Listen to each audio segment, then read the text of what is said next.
Welcome to the second episode of the Integrated Schools podcast special, Brown v. Board at 65, the stories we tell ourselves. I'm Andrew, a white dad from Denver. And I'm Courtney, a white mom from Los Angeles. Segrenomics, Black Teachers, and Noliwe Rooks. We're joined today by Dr. Noliwe Rooks from Cornell. She's the author of Cutting Schools, Privatization, Segregation, and the End of Public Education. And she's going to help us unpack some more of the myths we tell ourselves about Brown v. Board. The ways we understand our national histories has a huge amount of influence in the courses we chart for ourselves, in the decisions we make, both as a society and as individuals. And so, our first episode last week, we talked to Dr. Rucker Johnson, who laid out his research that shows how school integration, or I guess school desegregation, has really worked quite well. Yeah, not perfectly, right? Not at all. and right. With the focus really being on desegregation and not integration. Right, but it still had really powerful positive effects for the kids who were exposed to it. And we really only tried it as desegregation for maybe 15 years or something. Yeah, and while there were definitely benefits that Dr. Johnson's work shows, there were also costs, like really high costs. Right. And so that's why I'm excited to talk to Dr. Rooks and bring her work into the conversation.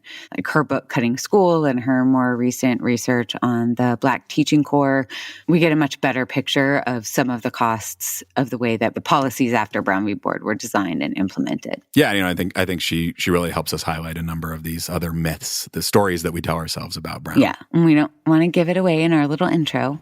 We can tease it though, right? Yes. So listen out for what Dr. Rooks shares about Black schools, about the motivation for Brown v. Board, the lead up to it. Yeah, in addition to what was initially pushed for, also what invariably happened and who paid the price for that. Yeah, and if you haven't read her book yet, the beginning of our conversation gives us a great overview of Segrenomics. Yeah, oh my God, I want to talk all about this, but we should probably listen to the interview. Let's hear it.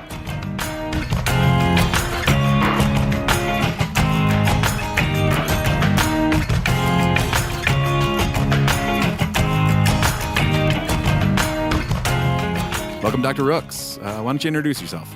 So my name is Noliwe Rooks. I am a professor at Cornell University in Africana Studies, and I direct the American Studies program. I'm also the author of 4 books, the most recent of which is called Cutting School, Privatization, Segregation, and the End of Public Education.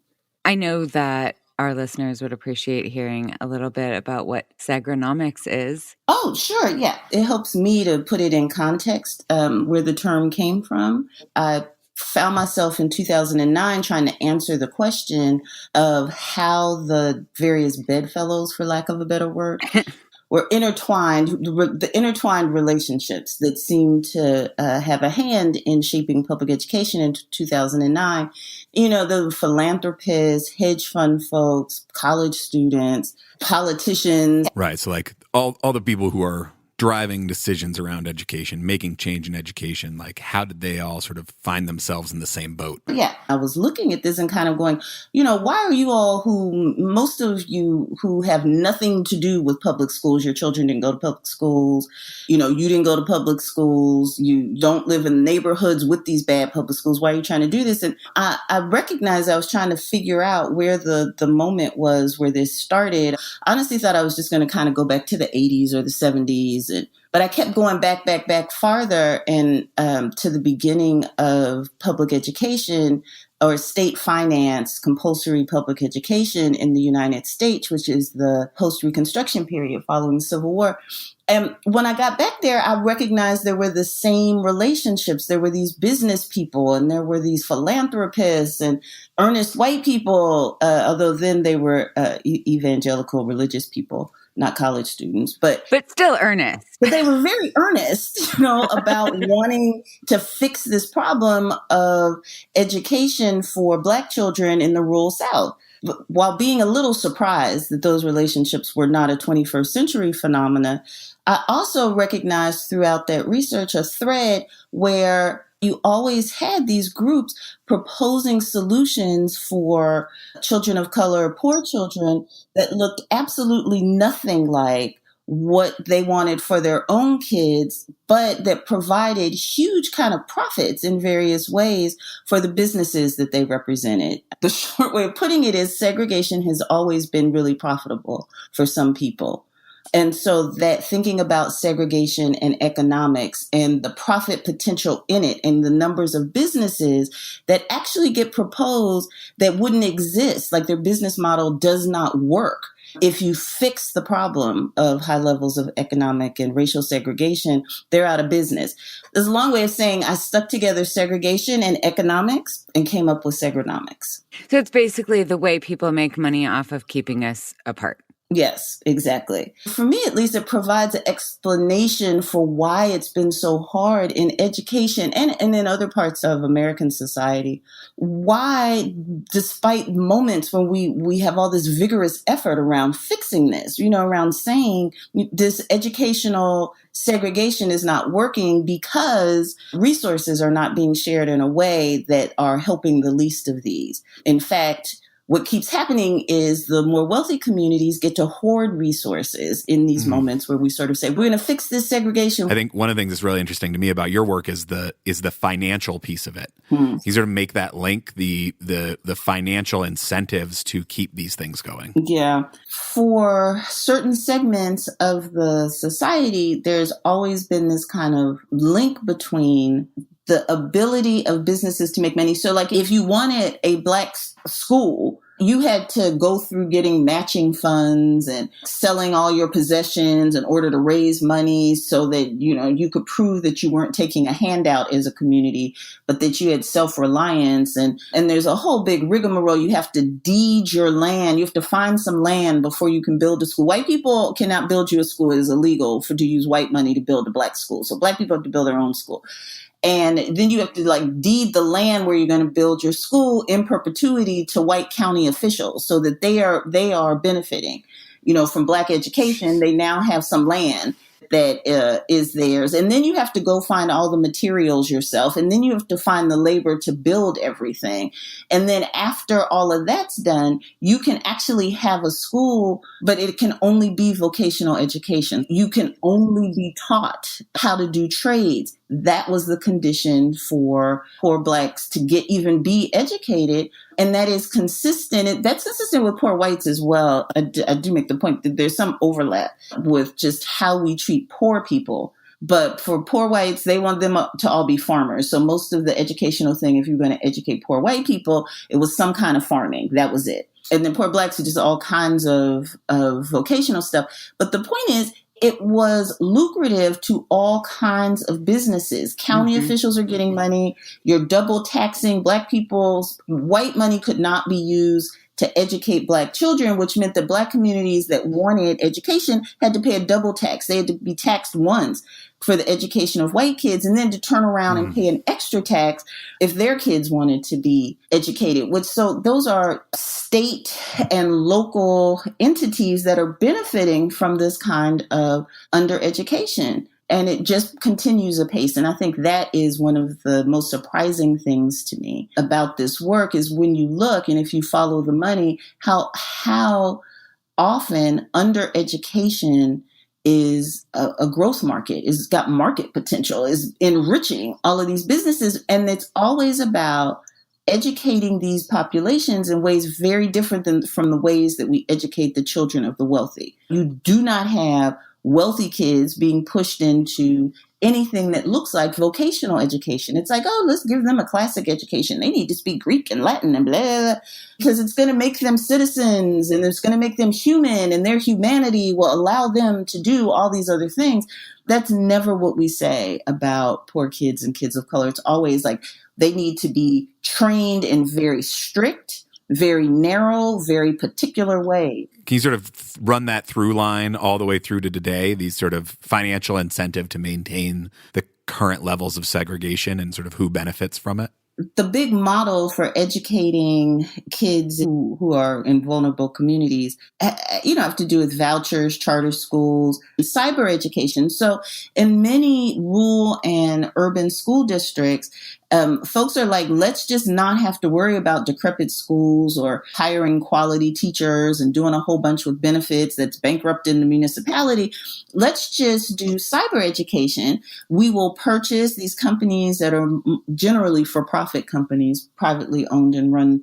We'll buy a computer for a family and make sure they have internet access. And this is supposed to be the big thing. From the age of 5, there are cyber schools that start to educate you from kindergarten that will take you all the way up through college. You never have to step foot in a classroom. And these companies get paid the same amount per pupil as do the entities that are teaching kids in brick and mortar schools. The thing is, everybody knows, even people who support charter schools and support privatized education, admit cyber education does not benefit the kids. Like it doesn't, the kids fail all the tests. There's all kinds of schemes. So it looks like they're attending class, like sitting in their home in front of a computer, where they say, like, I'm present, like, they show as I'm here for the day. And then, like they leave the computer on and go off and do whatever, and then just come back a few hours later. And then these schools are getting all this money. These kids are failing everything, but somehow they're allowed to expand because they're seen as cheaper. Yeah. I mean, it feels like cyber schools sort of in their current form are really experimental. Right. I guess with a lot of education changes, we don't often see experimenting happening on white kids. Yes. So if your schools are segregated, it provides you with this like ready population that we sort of feel comfortable experimenting on. Meanwhile, the cyber education companies are making huge amounts of money. Their CEOs are making huge amounts of money. Right. Michael Milken, who got famous from the movie Wall Street, Greed is Good. When he got out of jail, his brother, and another disgraced trader got together and scraped together their last $10 million. I mean, the way they tell this story, right? It's like, yes, we were hardworking. We were laundresses. And in our last $2, right? Like they scraped together $10 million between them. And start this K-12 company, which is for cyber education. This thing gets sued, and there's like federal racketeering charges, and the FBI is continually raiding their headquarters because they're just bilking school districts. They've been convicted 172 times of different kinds of fraud, and yet they're allowed to continue to operate because they're just simply earning money hand over fist. So you do not find them operating in upper middle class. Like they would not be in the Ithaca school district talking about, let us educate your children. Ithaca is a highly resourced school district. You only find these kinds of schemes that are income producing like this among entities who are promising to educate the least of these. Native American reservations are a growth area. They have said they want to get into kids in foster care because they're like, there's a little parental involvement there. And given that lack of parental involvement and, oversight, that's a big growth area. They want to get into juvenile detention centers because, again, there's not a lot of parental oversight or pushback. We can make a lot of money there. So the fact that who they target for these schemes, and I call them schemes, makes clear that education is not the point. Money is the point. They are not actually there to turn this ship around, this under-education ship around. They're just trying to extract as much profit before the whole thing goes under. Education's not the point. Money is the point, but it's segregation that really makes all of this possible, right? Yes. If you're talking about people on Native American reservations, though we don't talk about it as much, but the levels of racial and economic segregation amongst that population are as high as any place else that we see in the country. So it makes sense that it would be a growth area. When you talk about kids in foster care, for the most part, you're talking about people, children, youth, who are coming from these highly racially and economically segregated communities. It's not that, white people aren't in foster care, but it's not something that you're finding in higher income communities regularly. And it's the struggling school districts, rural school districts, as well as urban school districts, where you find the school boards, if they're elected or appointed, sort of turning over huge proportions of the district to these for-profit entities, these charter schools and cyber schools. Again, you don't find it in other areas. So that's why I'm saying it's the segregation. Instead of trying to fix the segregation and the poverty that comes along with it and the isolation and the lack of services and all the things that come along with segregation. And segregation for poor people is a hindrance. Segregation for wealthy people is a bonus. They're fine with not having a high level of numbers of special ed kids in their schools. They're fine with not having kids that are coming into schools who may not be eating regularly at home or have certain kinds of social dysfunction at home or high levels of homelessness. It's great for wealthy, well-resourced districts to keep all of them in the city schools where that kind of economic segregation hinders them because it benefits the wealthy communities. So unless and until we start talking about redrawing lines, it's not about moving kids around. It's about breaking up that feeling that certain groups are just entitled to more than other groups when you're talking about tax dollars. So, Noliwe, I wanted to give you a little bit of space to talk about your more recent research. Yeah, so some more recent work that I've been doing was in part engendered by the fact that after I wrote Cutting School, a lot of the people I was talking with in Black communities, at least, churches, civic organizations, book clubs, things like the NAACP, small, I'd be talking to 10, 15 people, half of whom actually had a history of educating Black kids, like small little groups. And whenever I would, do the kind of standard, of course, integration is the only thing that will save schools. It's just kind of a standard, just sort of understood that that's what works. That is what has worked systemically. And therefore, if we're going to fight these systemic inequities, you need a systemic solution. And we know that integration works. However, I would say that and get pushback regularly such that, I became kind of surprised. Like, I was kind of like, okay, wait a minute. What is happening here that y'all are saying that you don't think integration works? And what they were saying, I'm almost ashamed to say, what they were telling me back is a part of my family history. So my grandparents in the South, in Clearwater, Florida, were both educators. My grandfather was also very, very much involved in politics. He was, local NAACP president, the Black Teachers Union president, an organization he founded called the Progressive League of African-American Voters or Afro-American voters. And what he and others really advocated for in organized ways from the 1920s on up to Brown really was for a kind of strengthening of Black civic and educational organizations and a vision of what integration could look like that was very different from what got implemented. What they argued for across the South was a model of integration that sent the teachers first, right? So think about this. You have an educational model that's sending white teachers and administrators to Black schools, Black teachers and administrators to predominantly white schools. You do that for a few years, and then you send the kids. Then, after the adults have worked out what the infrastructure will look like, what the curriculum will look like, after they've gotten used to each other and over their prejudices and all the groups are getting paid the same, which was a big thing. They were like, that's why we need to start with the teachers, because if we do this way, then first of all, we're going to equalize teacher salaries and we won't be paid so little. Also, if you're sending white teachers and white administrators into Black schools that are all decrepit, the money will follow them as well to fix them. Right. So you do that first. It's a different version of what integrated schools is trying to do. What they were proposing was something very different. They were proposing democracy, and they were proposing economic equality as a part of the integration effort that would then lead to educational equality. They were proposing reworking an entire society by having, Black administrators and teachers enter each other's schools first, work out how we're going to educate first. And the integration would have been on the backs of the adults first. Yeah. And then you send the kids after that.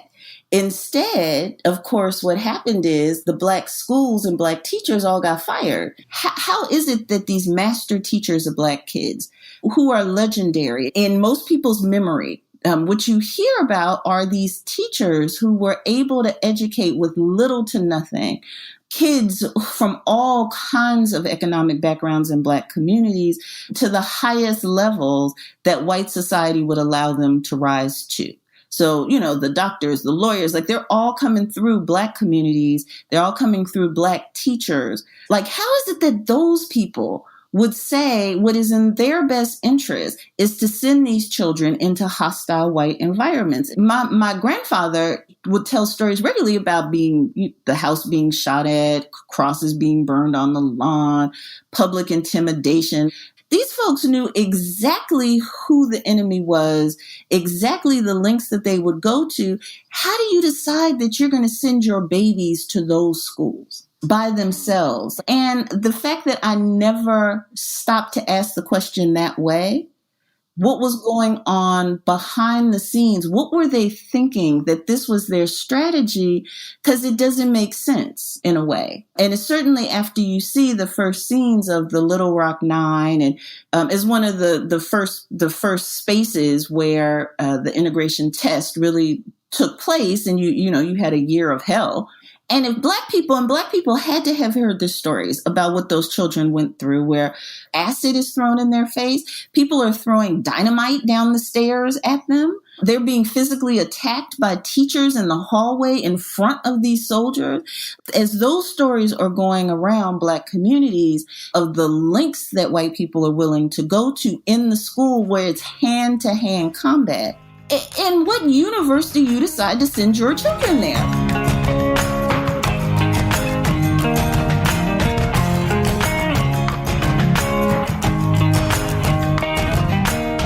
Topeka, Kansas, where Brown v. Board, the lead case of the cases that became Brown v. Board, one of the under-discussed results of that decision as white folks across the South really dug in and massively resisted the idea of integration is they figured out ways to close all kinds of Black schools, and they figured out ways to fire Black teachers. When they fired the Black teachers in some states, you're talking about a third to a half of the Black teaching force, so they could hire white teachers because integration is coming now. So we're going to have more teachers teaching in the white schools because it never occurred to anybody that you'd be sending white kids to Black schools. So the result of Brown v. Board was closing Black schools and firing Black teachers, which just further enriched white people.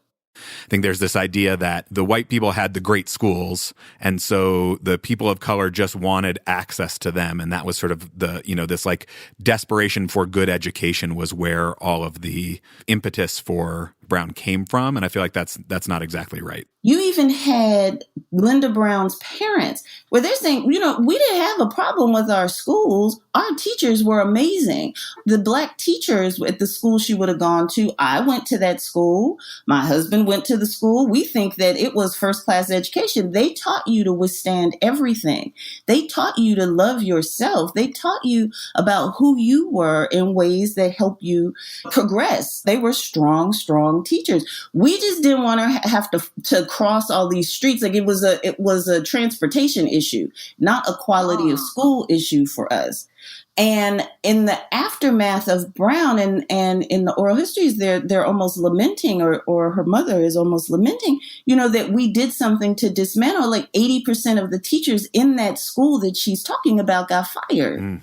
Because the school board immediately says, well, okay, let's build another white school. Because we have to now absorb these Black students. So we think, in response to Brown. But surely you don't expect us to let Black teachers teach white students. Our vision, what we understand the Supreme Court to be saying is Black students now need white teachers. So there's no need for Black teachers. It's this heartbreaking sort of missed history and misunderstanding of what the teachers were advocating for versus what actually happened. I didn't realize that this was actually a transportation issue by Linda Brown's family. Yes. They didn't want her to have to walk across the big, I don't remember, it was a 4-lane road, or it was a big road that she would have to walk across. And they couldn't get her there because of working every day. And so it was for her safety. I somehow never heard that the Browns had zero problem with the black school. That piece of it is definitely a piece that has been shocking to me as well. Because, right, like, the image you have is like, there are these terrible, terrible schools that everybody's sad about, and they want a good school. And so the white school is the good school, and that's where they want to be able to send their kids to the good school. Yes. To go back and find that they were like, the schools were awful. We didn't have books. They were giving us hand-me-down, torn up books. We didn't have heat in the winter. Like, the schools, the infrastructure was awful. The teachers were excellent. Mm-hmm. We wanted better schools, but somehow the teachers, nobody ever said we wanted different teachers. And so that we embarked upon a path that got rid of both. But in some communities, literally 80%, like Topeka, 80% of the teachers end up fired. And the interviews, we have some of the interviews of when they go to interview for jobs to teach the white kids. So, the black teachers who are winning all kinds of awards, and, even the boards of education in these segregated places are saying, you are a great teacher. Oh my God, teacher of the year, teacher of the year. Even when they go and interview to try to teach white children, the feedback is often, I just didn't like something about her. I just wasn't comfortable. I don't think our parents in Topeka will stand for this, or she won't deal well with those parents, right? Like, so no black teachers end up hired in Topeka, Kansas, which is the seat of Brown v. Board, after they've closed the one black school. It's in collections of oral histories that Linda Brown's mother, she had some regret about what she did, while pride, of course, that they and their child have become the symbols of, civil rights and progress. But she's like, but why everybody keeps saying our schools were bad? And more to the point, the schools could have used some modernization. Like, nobody is saying schools were in great physical shape, but the teachers were the key, and that nobody talked about teachers in the entire case. It led me to look back through the entire Brown, the transcript, the ruling. Nobody even mentions teachers in the whole thing. Like, so as a part of the integration effort, that very, very important aspect of education for anyone is left out. So then they just ran around and hired a bunch of willy-nilly white teachers. It's not, like a qualified white teachers can teach anybody or whatever. Well, half of these teachers didn't want to teach black kids. And then you just hired a bunch of other people because, now you fired all the black teachers and you got this census that's growing. There's this quote I found from MLK when he's in Atlanta in like 1957, 8. He's talking to the Black Teachers Union, and he says, we have to fight hard or we're going to end up integrating ourselves out of power. We did not start this to integrate ourselves out of power. But what he's talking about is exactly what happened, and it's schools and kids and communities that have suffered as a result. I'm thinking a lot about some of the myths in reference to like Brown v. Board. And I think one of those myths is that there are certain parents who do and certain parents who don't care about education. Right. And you see this like anytime anyone writes anything about the problem with our educational system, there's going to be in the comment section, well, it's all about those parents. If they just cared about education more, if they just valued it the same way we did, then they're welcome to come to our school. Yeah. Yeah. It's not about race. It's just about, do they care enough about their kids' education? All this it's individual, that grit narrative, right? If you had parents that cared more and kids, if we teach them grit, right, all of this would be fixed. There's something broken in the people, not the system. Or how are you going to blame the hardworking white people that this is the case? So generally, we will point a finger at individuals and are fine with individual effort. And we will glom on to every story of someone who beats these odds and say, see, if they could do it, why couldn't you? Someone who manages to run the gauntlet and get into these schools and have a good life after, that becomes a pushback to every story about this large scale exclusion from taxpayer resources. If Barack Obama could do it, why can't you? Oprah Winfrey got through. What's wrong with your kid? So all of the stories of winning few though they may be, become the bar that we're all supposed to reach for. And so you're not supposed to ask questions. It's just because those communities are lazy and those parents don't know how to parent properly. What's that called? People always say the best trick the devil ever pulled off was convincing the world he didn't exist. Right? Like that's almost like what's happening here, where those in power have almost convinced some of us that inequality really does not exist, that segregation really doesn't exist, that it really is where people want to be, and it's just the luck of the draw or hard work or grit that accounts for the way the world works. Meritocracy. Yeah, it's just meritocracy. Meritocracy actually works. Don't look behind this curtain. Don't question. And again, that's what, I and others are really trying to point out. Yes, individual effort is fabulous. More power to you. If you get through there, we all want you to write the how-to book to teach us, what you did. That is not a solution to what's broken here. Right. The fact that there are a few exceptional people who have figured out a way to make the system work to their benefit, that doesn't account for the plethora of wildly unqualified white people who have just found themselves in boardrooms, in government, in all of these places. Right. The fact that a handful of exceptional people have figured out how to make the system work for them is not a proof that the system is not trying to work against them. Doesn't mean the system is just. Right. It doesn't mean that it's a meritocracy.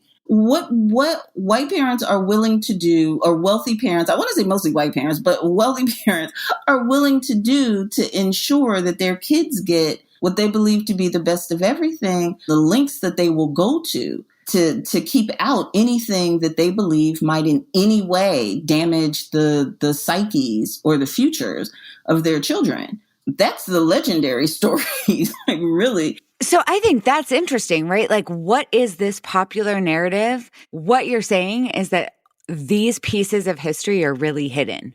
Yes, but not. They're like hidden in plain sight. But they're not part of our national story. They're not part of the narrative, no. Exactly. And so I guess, like, who's benefiting by that being outside of the story? It works with our national narrative.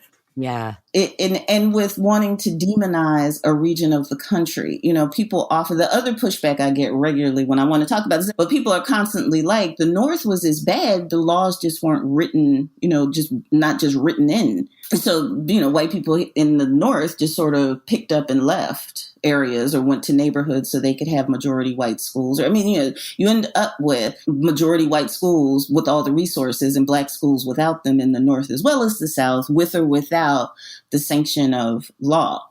But how you get to a narrative that sounds like, well, now we've healed it. Now we've fixed it. Now we know what the issue is and there's nothing to look at here, move along, is to say the issue is put all the black kids into white schools, which is not what people were asking for.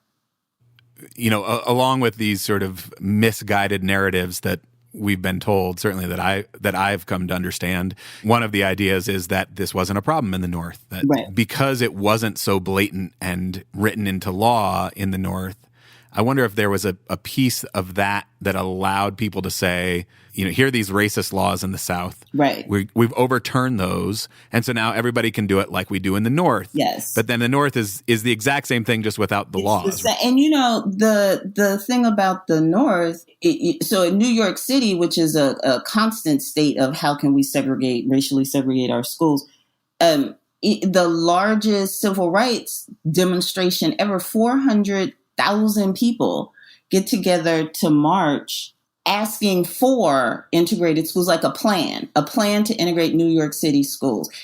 But then you have a couple of thousand white mothers in New York City who go out marching in the rain, complaining and saying, oh my God, my poor child, what will happen? And the will of those couple thousand mothers, when you read the newspaper reports, it's just, look what these politicians are doing. These poor mothers, they should be at home tending their kids and they're out in the rain, getting wet, and just asking us for our protection. And that's what carries the day. So you have 460,000 versus, I think it's like 3,000 or something mostly mothers, all white people, who are arguing against this, against coming up with a desegregation plan. All the 400,000 people were asking for was a plan. Can we come up with something? And they were, refused to even do that. So the North is implicated in this anti-busing, don't force Black children on white parents who don't want them. Right. The North's way of dealing with it has just been to not deal with it, to not talk about it, to not make it an issue, and to just sort of quietly support efforts that will keep schools segregated.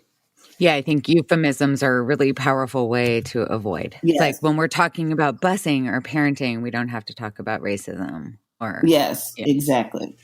Yeah. And then there's this like version of it that is quote unquote colorblind, that is, it's just about housing values, or it's just about, the educational models, or it's just about all these various other things that. This narrative of continually hoarding funds for some groups of people, whatever the groups of people are in the history of American public education, the people who have to make do with less, whoever's hoarding, the people make do with less are Black and brown poor people, always. And it's almost like you have to work at having that be so consistently true in the history of the United States. The entire history in every region, that just doesn't happen by accident. No, it happens through really intentional, deliberate work. I mean, we interviewed Elizabeth McCrae, who wrote Mothers of Massive Resistance. Yes, that's a great book. It was really intentional, thoughtful, grassroots kind of advocating and organizing that maintained these systems of segregation. Yeah, and I think the more like books like that and others that really expose that, that's what's needed. Right. What would happen today if we said what we're going to do is, well, first of all, you'd have to find enough Black teachers to be putting in schools. But what, instead of starting with the kids, what would it look like? And I don't have an answer for it, right? But what would it look like to first have integrated teaching forces and administrators in schools, and have them figure out the best way to then integrate kids? Like, is that even something that would work today? And I don't know. It's a powerful piece of the story. It's a piece of the story that doesn't get told, but I think it's also a piece of the story that if we can actually, I don't know that we are capable of, but were we to actually grapple with like what it actually means, the sort of the truth that it's trying to get at, potentially, maybe it's not that we start by integrating teachers. I don't know, is that possible or not? But at least if we get rid of this idea that the only way to educate is the white way to educate, that the only way to have a good school is a white school, that whiteness needs to be centered. Yes. That whatever we can do to push back against that is sort of the first step to actually being able to educate all of our kids, rather than the handful of kids of color who are willing to sort of acclimate themselves to a white culture. Yeah, exactly. It's a question without an answer. And I think that's for an academic, I'm into, but it is then frustrating for people who are like, we're trying to save our kids, because they're like, okay, what do we do? And if I start telling this story, then I have rooms full of people going, okay, so we need to send the Black teachers to the white school. And I'm like, okay, I don't know if that's going to work. I'm just telling you what the people who were doing it, before proposed. So it's frustrating on the one, and we really don't know. There's almost no research to show what an integrated teaching, because we've never had. Even when in the heyday of integration in the South, the 14, 15 years where we actually sort of started letting it work and test scores started rising, that still wasn't, these were not integrated teaching core. So we still don't know. So it's still an open question. But it does seem like the instances of really strong Black schools, Ivy Leaf schools, the lady in the Oakland community schools, these sort of things that you write about. There's a fundamental belief in and expectation of kids of color that seems to me at least to be one of the things that we're lacking. All these things that set us up to not have high expectations for people. And when you had these sort of schools run by people from the community, recognizing the value of education and believing that the kids were capable, that's where you had the best outcomes. Yes. So why isn't the answer then to recreate the Black schools of the past? What is the benefit of integration rather than sort of mobilizing the Black community to recreate those spaces? The thing about integration is just simply it's the only thing that has systemically worked. The ways that white people fight to hold on to resources historically at every moment mean that ensuring equal resources for vulnerable communities looks like a losing proposition. Like, we can keep asking, right? But there's very little to show that that's going to work. Everyday folks who are not sitting around reading academic texts, which is, 99% of the United States. What everybody else does is just think about their own experiences and their own motivations. And they can't see beyond their neighborhood school narrative or their historical narrative. And then they generalize that to everything, to the whole. So if they are just like, I want the best school for my kid, and then everybody else can find the best school for their kid, then we're good. Can sometimes make it difficult for everyone to actually see how there's an intent behind where we find ourselves. Yeah. We did not just sort of happen this way. And it's not individual desire. It's not, familiar intent. It's not in your backyard what you did. It's a much larger, longer story. And I'm waiting for the presidential candidate to contextualize education issues with that history and not with just the present. Like, talk about the history, talk about how we got here sometime, and not this both sides. Of course, there are good people all around. Well, there may be. And that's true because these are systemic issues that have nothing to do often with what individuals chose, except for the people in your organization, of course, Courtney, who are making individual determinations to combat these systemic issues as a way of helping, while we're waiting for the rest of the politicians to get it together. The hope is that more people being actively engaged is what actually holds the politicians accountable to doing something about it. Yeah. Eventually. I mean, well, more people who have some resources and who are listened to, like, quite frankly, right? Like, it's having white parents will attract a kind of scrutiny and maybe a kind of grace that will get the issue. So it's a multi-pronged. That's not the only thing that will do it. But to have white parents and kids be making these intentional decisions on the side of right, to my world, on the side of right, then helps bolster the calls and the strategies and the narratives coming from people who are less well situated. That's the hope.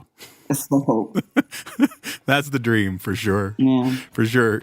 I just want to say thank you so much for sharing your time, as always. This has been amazing. Thank you, Dr. Rooks. Really, really appreciate it. Thank y'all for having me. This is great. I'm excited. Yeah, because you guys' podcast is just blown up, right?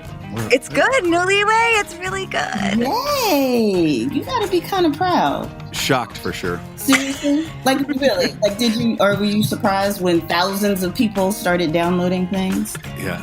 When we hit 300 downloads, we were like, oh my God, 300 people have downloaded this. This is crazy.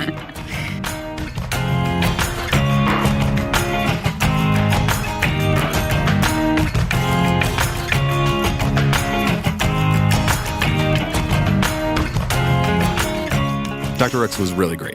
Yeah, as always. And did I tell you, Andrew, that she came to one of our online book clubs? It was amazing. That's awesome. And then now she is on the advisory board for integrated schools, right? Yep. We should make sure listeners know she's helping to guide this organization. Yeah. And we are grateful, and integrated schools is much better for it. Yeah. So, one of the things that stands out to me from this conversation and just from reading her work in general is this idea of Segrenomics, like how much money there is to be made on keeping us separate. Yeah.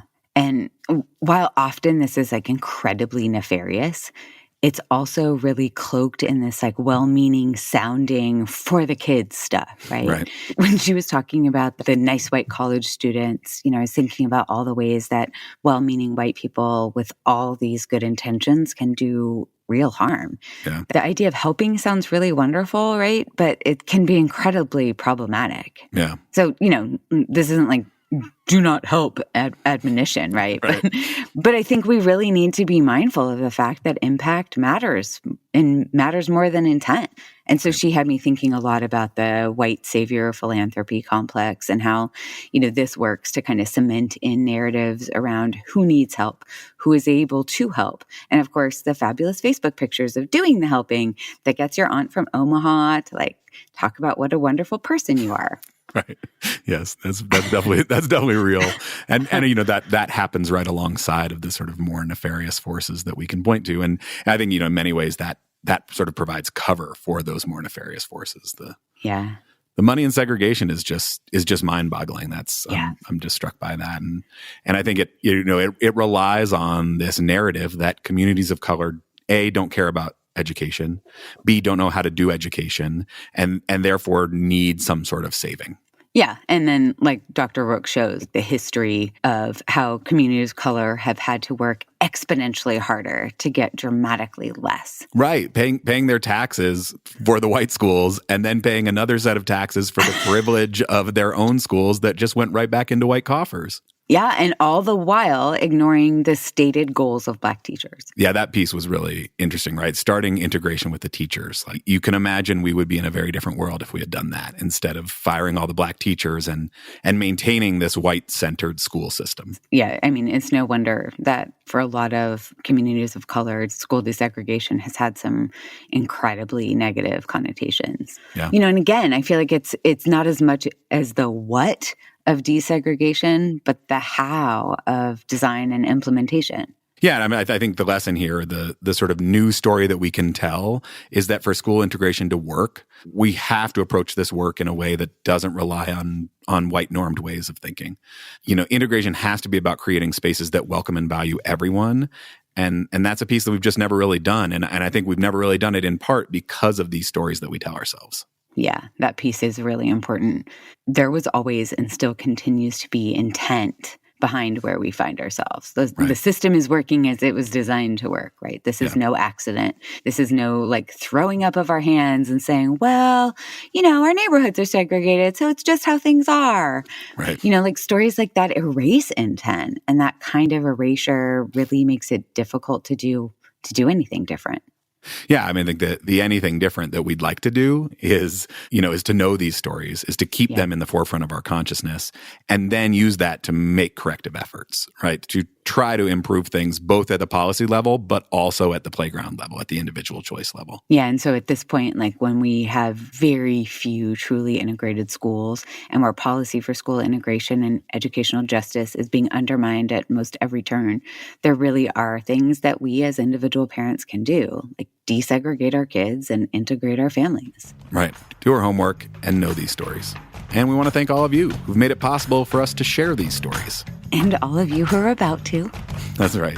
This is a labor of volunteer love, and it's your financial support that makes it all possible. So if you'd like to be a part of continuing this effort, please head on over to integratedschools.org and click that donate button. And share this podcast on your social media. Send it to your favorite mommy bloggers. Post it in your Facebook parent groups. And we're incredibly grateful for your feedback, so keep that coming. Send us voice memos, emails, comments, questions, thoughts for future episodes. Send them all to hello@integratedschools.org. And we are happy to be in this with you as we try to know better and do better. See you next week.